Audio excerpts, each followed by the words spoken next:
কথা আছে না, শখের দাম লাখ টাকা, কিন্তু সবার কি আর শখ থাকা উচিত বলে? আমাদের মতো মানুষের কোনো শখ থাকার দরকারই নেই, কারণ না আছে আমাদের লাখ টাকা আর না আছে লাখ টাকা উপার্জন করার মতো ক্ষমতা। চোখের সামনে অনেককেই দেখলাম অল্প পরিশ্রম করার পরেও সে অনেক টাকার মালিক হয়ে গেছে, গাড়ি বাড়ি অনেক কিছু করেছে। সবথেকে বড় কথা কি জানেন, ভাগ্যরও দরকার হয়। সবার তো আর সবকিছু থাকে না, ভাগ্যও তো থাকা লাগে, তাই না? আমাদের তো সেই ভাগ্যটাও নেই। গরিব মানুষের আসলে কোনো কিছুই থাকে না, না থাকে ভাগ্য, না থাকে টাকা। ঠিক এই জন্য আমাদের কোনো শখ থাকারও দরকার নেই। আমি তো বলি আমরা শখহীন মানুষ। যে মানুষের কোনো অর্থ নেই সে মানুষের কোনো শখ নেই। তবে এটা কথাটা কিন্তু ভুল। স্বপ্ন দেখতে তো আর বারণ নাই, তাই না? শখ থাকতেও বারণ নাই। শখ স্বপ্ন দুইটাই রাখতে হয় মনে, তবে চুপি চুপি, কাউকে বলতে হয় না।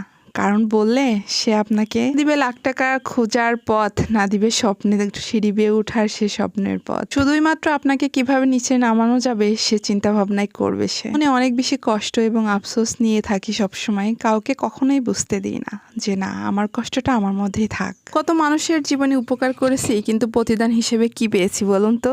থাক, প্রতিদানের কথা আর আপনাদেরকে নাই বা বললাম। আসসালামু আলাইকুম সবাইকে, আশা করি সবাই অনেক বেশি ভালো আছেন। আলহামদুলিল্লাহ আমি অনেক অনেক অনেক ভালো আছি।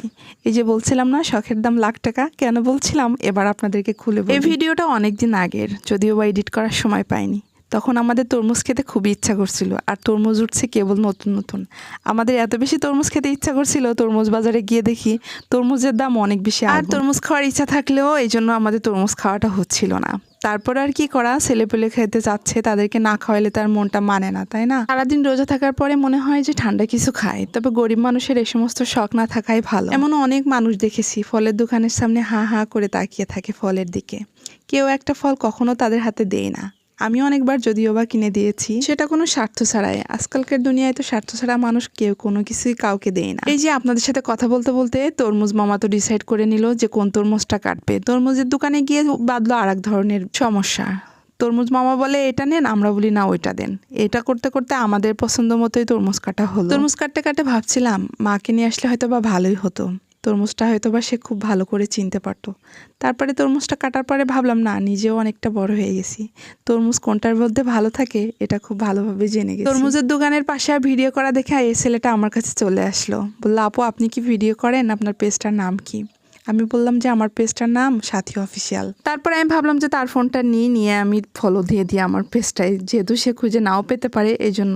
তো তার ফোনটা নেওয়ার পর দেখি তার ফোনের উপরে খুবই সুন্দর একটা হ্যান্ডসাম একটা ছেলের ছবি। তাকে আমি বললাম এটা কার ছবি?